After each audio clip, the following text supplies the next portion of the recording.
بسم اللہ الرحمن الرحیم۔ السلام علیکم۔ آج 20 مارچ بروز بدھ ہم بات کریں گے دو اہم ایشوز کے حوالے سے۔ پاکستان تحریک انصاف کے سربراہ عمران خان نے حامد خان کے ذریعے سپریم کورٹ آف پاکستان سے رجوع کیا ہے اور سپریم کورٹ آف پاکستان میں جوڈیشل کمیشن کے لیے غیر جانبدار ججز پر مشتمل سٹنگ ججز پر مشتمل جوڈیشل کمیشن کے لیے سپریم کورٹ آف پاکستان سے رجوع کیا ہے۔ یہ جو دھاندلی ہے 8 فروری دھاندلی کا جو معاملہ ہے اس کی انکوائری کے لیے بڑی ڈیٹیل درخواست ہے اور پٹیشن ہے۔ اس میں تمام کی تمام تفصیلات بھی اٹیچ کی گئی ہیں، فارم 45 فارم 47 لگائے گئے ہیں اور باقاعدہ طور پر اس درخواست کو نمبر بھی الاٹ ہو چکا ہے، کیس نمبر بھی الاٹ ہو چکا ہے بغیر کسی آبجیکشن کے۔ بہت اہم تفصیلات ہیں جو میں آپ کے ساتھ شیئر کروں گا اور ساتھ ہم بات کریں گے پاکستان تحریک انصاف کے وکلاء کی ملاقات جو نہیں کروائی جا رہی تھی اڈیالہ جیل سپرنٹینڈنٹ کے خلاف درخواست پر جسٹس ارباب محمد طاہر صاحب نے سماعت کی، اور جسٹس ارباب محمد طاہر صاحب نے آج واضح کیا ہے کہ ہم جو توہین عدالت کی کارروائی کرتے ہیں وہ مہینوں پر مشتمل نہیں ہوتی، وہ چند دنوں پر مشتمل ہوتی ہے اور فیصلہ آتا ہے، اس وجہ سے عدالتی احکامات کی خلاف ورزی نہ کی جائے۔ اس میں جو اہم پیش رفت سامنے آئی ہے وہ بھی میں آپ کے ساتھ شیئر کروں گا۔ سب سے پہلے میں آپ کو بتاتا چلوں کہ پاکستان تحریک انصاف کے سربراہ عمران خان کی 6 مقدمات میں درخواست ضمانت پر سماعت ہوئی۔ یہ وہ سیشن عدالت کے مقدمات ہیں جس میں عمران خان کی درخواستوں پر سماعت ہوئی ہے، جس میں عدالت نے جیل سپرنٹینڈنٹ کو کہا تھا، پہلے عدالت نے اپنے نمائندے کو بھیجا تھا عمران خان سے حاضری لگوانے کے لیے اور عمران خان نے حاضری لگانے سے انکار کر دیا تھا، اور پھر عدالت نے کہا تھا کہ ہر صورت 20 مارچ کو ویڈیو لنک کے ذریعے حاضری مکمل کروائی جائے۔ آج جب عدالت میں سماعت ہوئی، ایڈیشنل سیشن جج طاہر عباس سپرہ نے مقدمے کی سماعت کی۔ سماعت کے آغاز پر جج طاہر عباس سپرہ نے ریمارک کیا کہ جیل حکام نے آج یقین دہانی کروائی تھی کہ حاضری کروا دیں گے، آج حاضری لگوا کر ان کی طرف سے بحث سن لیں گے۔ اس پر وکیل سلمان صفدر نے کہا کہ ہم نے اڈیالہ جیل جانا ہے، کورٹ اسٹاف کو بھیجنا ہو تو ساتھ لے جا سکتا ہوں۔ اس پر جج نے کہا کہ ایسے نہیں ہوتا۔ بعد ازاں عدالت نے عمران خان اور بشرا بیگم کی حاضری لگوانے تک کیس کی سماعت میں وقفہ کیا۔ وقفے کے بعد سماعت کے دوبارہ آغاز پر اڈیالہ جیل حکام نے آج بھی عمران خان کی ویڈیو لنک کے ذریعے حاضری نہ کروائی۔ اڈیالہ جیل حکام نے پولیس افسر کے ذریعے عدالت میں جواب جمع کروایا۔ حکام کے جواب کے مطابق عمران خان کا اڈیالہ جیل میں ٹرائل چل رہا ہے۔ پی ٹی آئی کی آج ویڈیو لنک کے ذریعے حاضری لگانا مشکل ہے۔ پولیس افسر نے بتایا کہ اڈیالہ جیل حکام نے کہا ہے کہ انٹرنیٹ کا لنک ڈاؤن ہے۔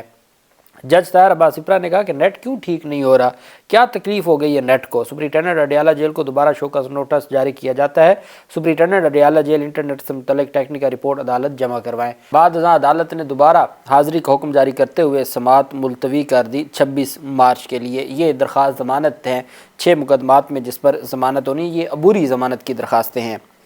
دوسری طرف جسٹس ارباب محمد طاہر صاحب کی عدالت میں پاکستان تحریک انصاف کے سربراہ عمران خان سے ملاقات کی درخواست تھی۔ سماعت کے آغاز پر وکیل پی ٹی آئی شیر افضل مروت نے کہا کہ عدالت کو بتایا گیا کہ گزشتہ روز ملاقات کا دن تھا لیکن ہماری ملاقات نہیں کروائی گئی۔ اس پر جسٹس ارباب محمد طاہر نے ایڈیشنل سپرنٹینڈنٹ جیل سے استفسار کیا کہ کیوں نہیں ملاقات کروائی گئی، کیوں نہیں آپ ملاقات کروا رہے؟ تو جیل حکام کی رضامندی سے اسلام آباد ہائی کورٹ نے ایک آرڈر جاری کر رکھا ہے، تو آپ اسلام آباد ہائی کورٹ کے آرڈر پر کیوں نہیں عمل درآمد کر رہے؟ اب ان کا مزید کہنا تھا کہ آپ اس آرڈر کے خلاف اپیل دائر کر کے اسے کالعدم کروا لیں، وہ ڈویژن بینچ کا فیصلہ ہے، آپ چلے جائیں سپریم کورٹ میں کالعدم کروا لیں، لیکن جب تک ہائی کورٹ کا فیصلہ برقرار ہے آپ کو ملاقات کروانی ہوگی۔ یہ آپ کی کوئی اپنی مرضی نہیں ہے، عدالتی آرڈر پر عمل درآمد کریں، یہ نہ ہو کہ شوکاز پہ پھر میں کارروائی شروع کر دوں۔ اس موقع پر ایڈیشنل سپرنٹینڈنٹ اڈیالہ جیل نے بتایا کہ عدالتی حکم پر 4 وکلاء کی عمران خان سے ملاقات کروا دی تھی۔ شیر افضل مروت نے کہا کہ ہائی کورٹ کے آرڈر کے مطابق ہفتے میں 2 دن ملاقات کرائی جانی ہے۔ جیل حکام اس عدالت کے آرڈر پر عمل درآمد نہیں کر رہے۔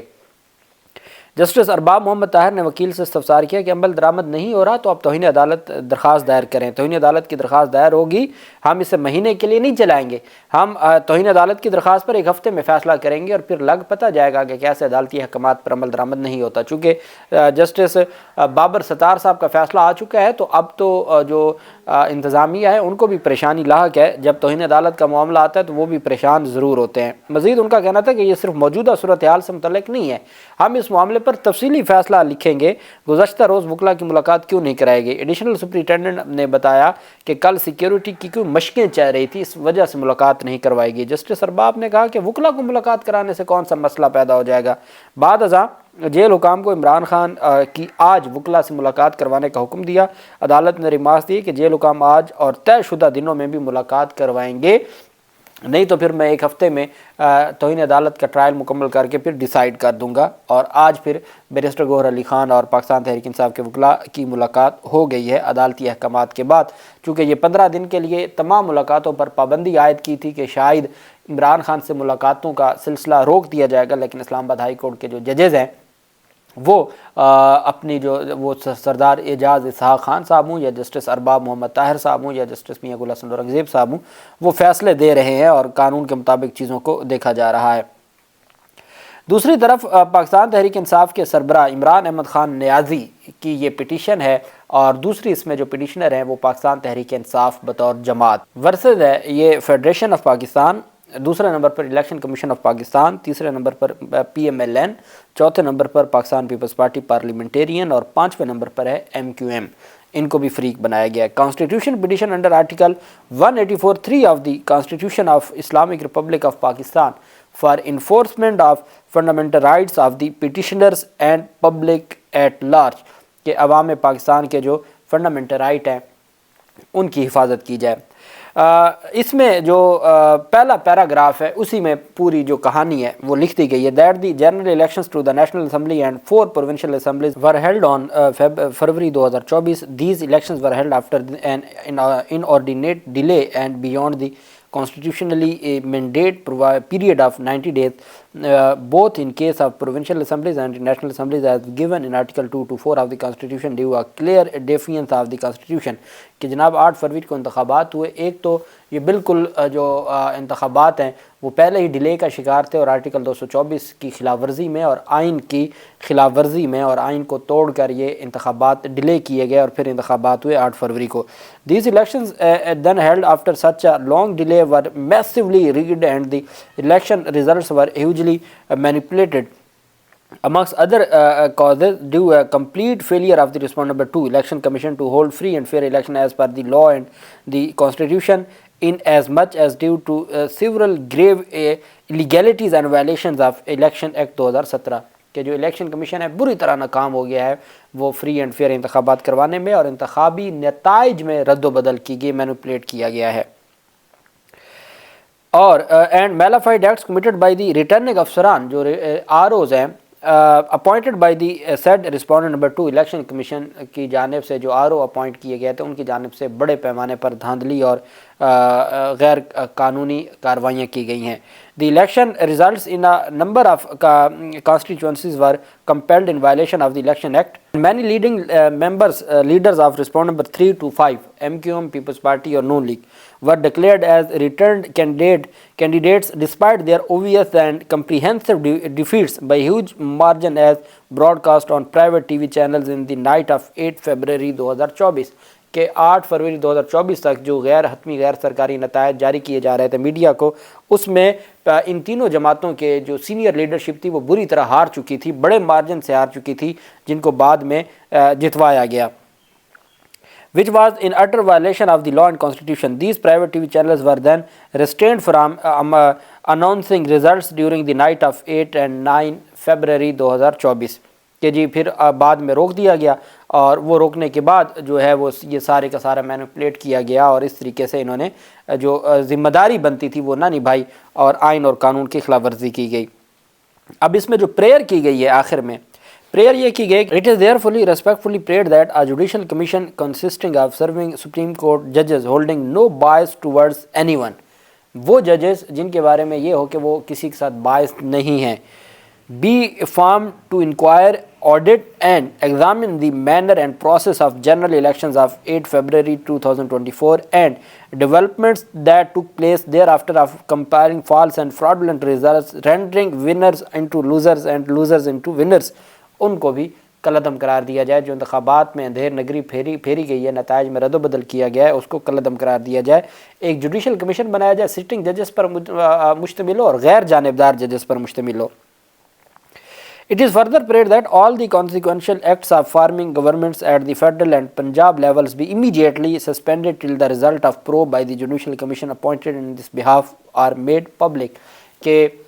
جوڈیشل کمیشن کی انکوائری اور نتائج کے آنے تک تمام کی تمام جو صوبائی اور وفاقی حکومتیں ان کو سسپینڈ کیا جائے، ان کو کام سے روکا جائے، اور جوڈیشل کمیشن کی جو رپورٹ ہے اس کو پبلک کیا جائے، اور اس کے مطابق جو وننگ کینڈیڈیٹ ہیں ان کو اناؤنس کیا جائے، ان کے فارم جاری کیے جائیں، نوٹیفیکیشن جاری کیے جائیں، اور پھر ان کو مینڈیٹ دیا جائے کہ وہ حکومتیں بنائیں۔ یہ جو جال سازی اور فراڈولنٹلی حکومت سازی کا جتنا پروسیس کیا گیا ہے، یہ کسی بھی صورت میں قابل قبول نہیں ہے، نہ آئین اس کی اجازت دیتا ہے، نہ قانون اس کی اجازت دیتا ہے۔ آرٹیکل 218 ہو، آرٹیکل 220 ہو یا آرٹیکل 224 ہو کا آئین پاکستان کا،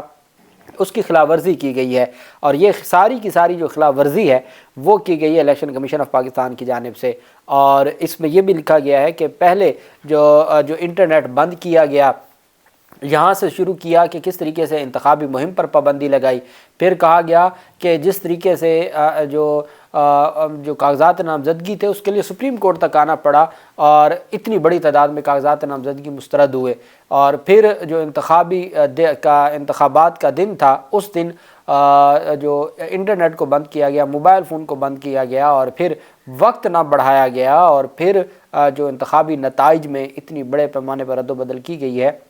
یہ وہ واضح ثبوت ہیں جس کی بنیاد پر یہ کہا جا سکتا ہے کہ انتخابات جیت کوئی اور چکا تھا، جو ونر تھے ان کو لوزر بنا دیا گیا، جو لوزرز تھے ان کو ونرز میں تبدیل کر دیا گیا۔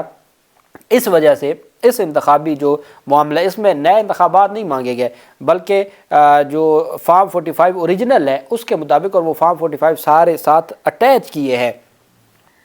کہ اس فارم 45 کے مطابق فارم 47 تیار کیا جائے، اور اس کے مطابق پھر حکومتیں بنے، اس کے مطابق پھر انتخابات کا جو پروسیس ہے وہ آگے چلے۔ بہت اہم درخواست ہے، اور میں سمجھتا ہوں کہ سپریم کورٹ آف پاکستان اس معاملے کے اوپر ضرور اس کی انکوائری کرے، اور چونکہ اربوں روپے ریاست پاکستان کے لگ چکے ہیں، اور اس کے بعد دنیا کس نظر سے دیکھ رہی ہے، پوری دنیا کا میڈیا کیا کہہ رہا ہے، پوری دنیا کی جو انٹرنیشنل ادارے ہیں وہ کیا کہہ رہے ہیں، تو ایسے میں یہ سپریم کورٹ آف پاکستان بجائے اس کے کہ ٹرائبونل کی اس میں ڈال دے کہ 400 کیسز ہیں ہم نہیں دیکھ سکتے، ٹرائبونل دیکھے گا آگے 2 ٹرائبونل ہیں جنہوں نے 2 سال لگنے ہیں جہاں پہ، اگر تو وہاں معاملہ چھوڑ دیا گیا، چونکہ یہ سیدھی ایک چیز نظر آ رہی ہے، اور اس میں کوئی ایسی بات نہیں ہے، کوئی ایسی فیکچول اس میں کوئی بات نہیں ہے، بلکہ فارم ہے وہ آپ تمام امیدواروں کی منگوا لیں، اور وہ بھی دیکھ لیں، الیکشن کمیشن کا بھی دیکھ لیں، اور جیتے ہوئے کینڈیڈیٹ کا پی ڈی ایم کا وہ بھی دیکھ لیں، تو پتہ چل جائے گا اس میں اور کوئی ایسی سائنس نہیں ہے۔ اور یہی بات وہ کمشنر راولپنڈی نے بھی مبینہ طور پر جو دھاندلی کا الزام لگایا تھا، انہوں نے بھی فارم 45 کی بات کی تھی۔ تو دیکھتے ہیں سپریم کورٹ آف پاکستان اس حوالے سے کیا کرتی ہے، جو بھی تفصیلات ہوں گی آپ کے ساتھ شیئر کرتے رہیں گے۔ اللہ پاک پاکستان کا حامی و ناصر ہو۔ بہت شکریہ، اللہ حافظ، پاکستان زندہ باد۔